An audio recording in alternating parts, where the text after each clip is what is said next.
Doctor صاحب، جو جہاں سے سیدنا داتا گنج بخش نے آپ کی شخصیت کا آغاز کیا، بیان کا، گنجینہ حیا پہلا ٹائٹل جو استعمال کیا، تو جو شرم و حیا کا پیکر آپ اور خوف خدا، عجز و انکساری، یعنی یہ وہ ویلیوز ہیں جو پرائمریلی اسلامی تصوف کی بنیادی ویلیوز ہیں.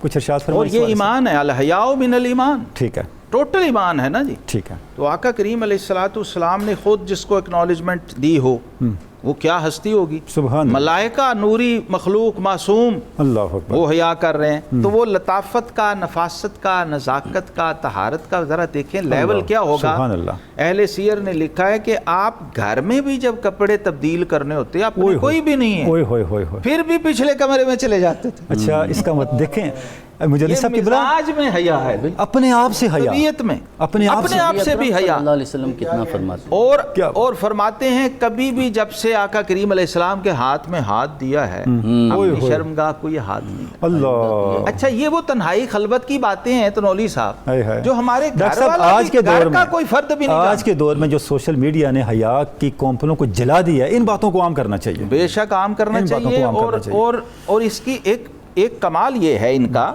میں نے عرض کیا کہ ان کا فیض متعدی ہے. ٹھیک ہے. اس سے یعنی آپ نے کیا عام کرنا ہے، آپ نے تو صرف پیش کرنا ہے.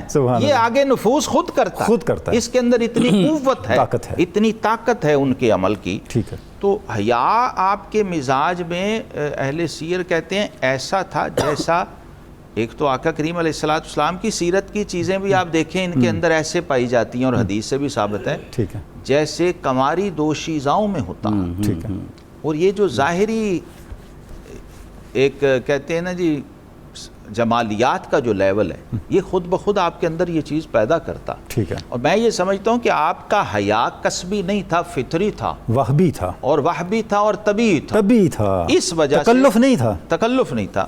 اس لیے ہی تو دیکھیں صدیق اکبر آئے ہیں، فاروق اعظم آئے ہیں، تو آپ وسلم اسی طرح تشریف فرما. لیکن اب یہ کیا تھا؟ یہ اکنالجمنٹ تھی، عملی اکنالجمنٹ تھی، جس کو دیکھا گیا، مشاہدہ کیا گیا، رپورٹ کیا گیا، آپ نے انڈورس کیا، وہ ریکارڈ ہوئی اور انڈورس ہوئی. ٹھیک ہے. اور ملائکہ کو ساتھ انوالو کیا گیا. سبحان اللہ. کہ بھئی وہ جو نظر ہی نہیں آتے وہ ان سے بھی حیا کر رہا. سبحان اللہ. دیکھیے نا، اور وہ اس سے حیا کر رہے ہیں. سبحان اللہ. تو یہ لیول ہے، یہ مزاج ہے. بات اس میں صرف اتنی سمجھنے کی ہے تنولی صاحب کہ ہم لوگ کسبی بھی چیز نہیں کر پاتے پوری. تو یہ لوگ جو ہیں جن کو وہبی اور فطری طور پہ یہ نعمتیں عطا کی گئی ہیں، یہ باتیں ہم کیوں کر رہے ہیں اور یہ پروگرام کیوں کر رہے ہیں اور ان کی یاد کیوں تازہ کر رہے ہیں؟ تاکہ اس سے اپنا حصہ لے لیں. سبحان اللہ. ہماری شخصیات اللہ رب العالمین نے ان کی سیرت و شخصیات میں ہمارا حصہ رکھا. ٹھیک ہے. رزق ہے ہمارا. وہ ذکر سے عند ذکر صالحین تتنزل الرحمہ. جب آپ اپنی طرف سے ان کو ایکنالجمنٹ دے رہے ہوتے ہیں تو اس کا ریٹرن آتا ہے. ٹھیک ہے. سبحان اللہ. رب کریم نے فرمایا نا کہ اگر تم شکر کرو گے تو ہم بڑھا دیں. لئن شکرتم لازیدنکم.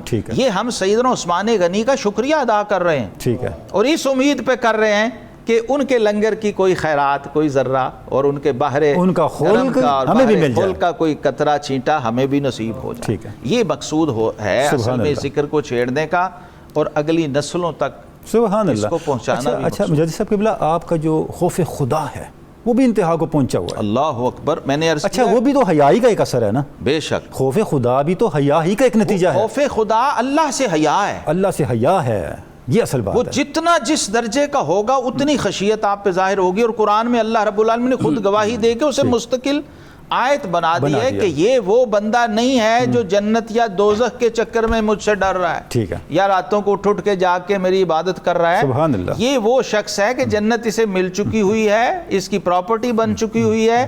اب یہ عبادت کو اپنی حصے تعبد کی تسکین کے لیے کر رہا. سبحان اللہ. جو حق عبودیت و بندگی ہے سبحان اللہ، اس کو ادا کرنے کے لیے کر رہے ہیں، جس کو صوفیہ صورت اور حقیقت سے تعبیر کرتے ہیں. بالکل ٹھیک ہے. کہ ایک صورت عبادت ہے، ٹھیک ہے، اور ایک حقیقت عبادت ہے. اور حقیقت عبادت وہ ہے کہ ما سراپا انتظار او منتظر اللہ دیگر ان لم تکن.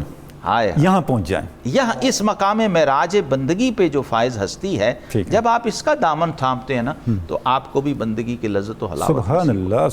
ڈاکٹر صاحب آپ بالکل درست فرما رہے ہیں. جو آپ کے سامنے جب تک عملی نمونہ نہ ہو بلا شبہ آپ کا تصور حقیقت بن ہی نہیں سکتا. تو جتنے اوصاف جلیلہ تصوف ہمیں سکھاتا ہے اس کا عملی پیکر یہی ہستیاں ہیں. صحابہ کرام ہیں, اہل بیت اطہار ہیں. جب اب ان کو دیکھتے ہیں تو وہ چیز ہمارے سامنے کھل کے یہ چاروں خلفائے راشدین بنیاد ہیں جی. حضور داتا صاحب کی گواہی ہے اس پر, اور تمام ائمہ تصوف اس پر گواہ ہیں کہ یہ چاروں رسول اللہ صلی اللہ علیہ وسلم کے بعد ماخذ اور مرجع اور ملجا و ماوا ہیں ہر عارف کا, ہر اہل زہد, ہر اہل معرفت.